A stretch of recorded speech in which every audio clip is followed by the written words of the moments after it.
এই ভিডিওতে আমরা কথা বলবো আইপিসি সেকশন 85 এর ব্যাপারে।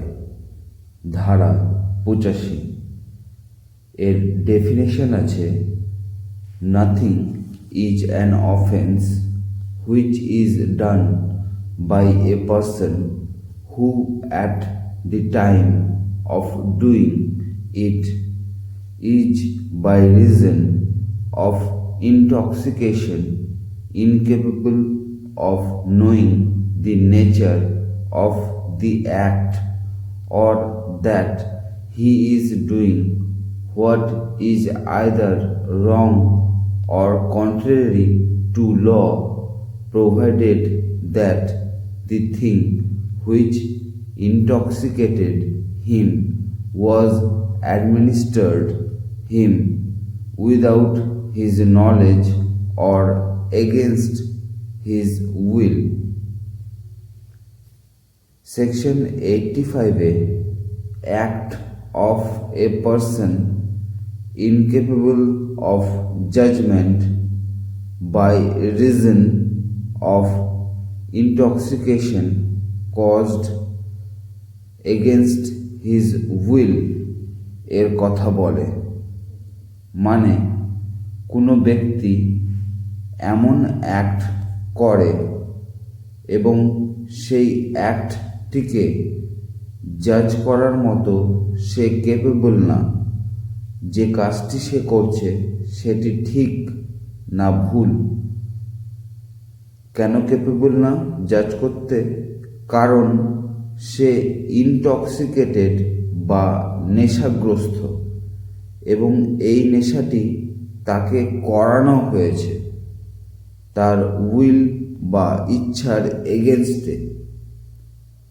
এমত অবস্থায় যদি কোনো ব্যক্তি কোনো অ্যাক্ট করে তখন তাকে অফেন্স মানা হবে না, কারণ তার মস্তিষ্ক সেই সময় ঠিক ভুল বিবেচনা করতে পারে না।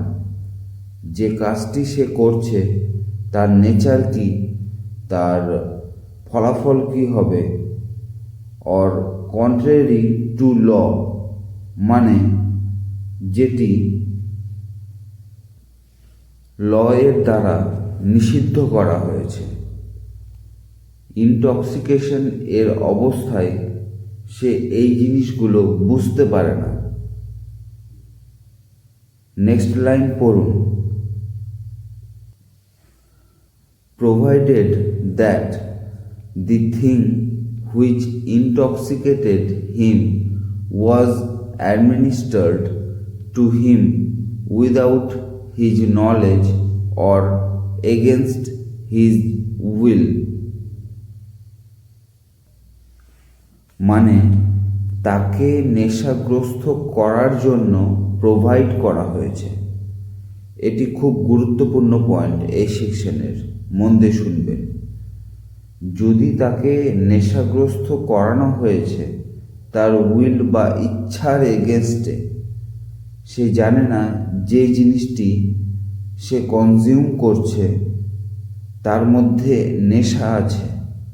এমত অবস্থায় যদি সে কোনো অ্যাক্ট করে তখন তাকে অফেন্স মানা হবে না।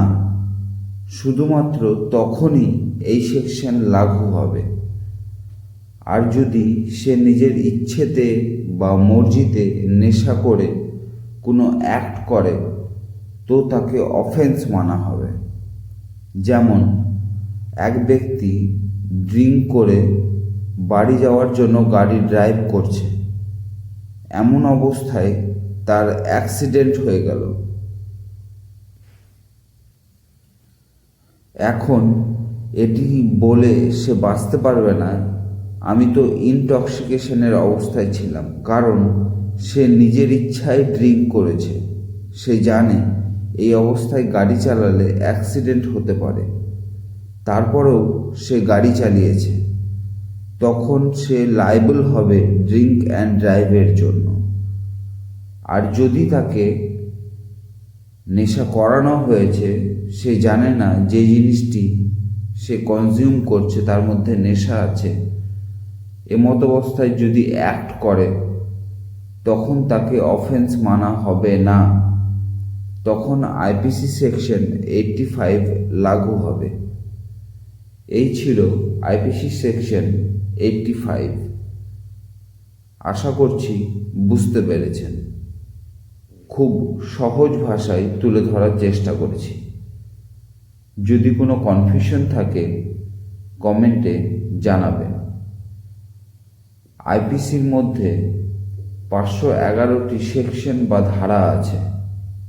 প্রতিটি ধারা আমরা বিস্তারিতভাবে জানব খুব সহজ ভাষাতে, যেটি আপনি খুব সহজেই বুঝতে পারবেন। তাই চ্যানেল অবশ্যই সাবস্ক্রাইব করে নেবেন।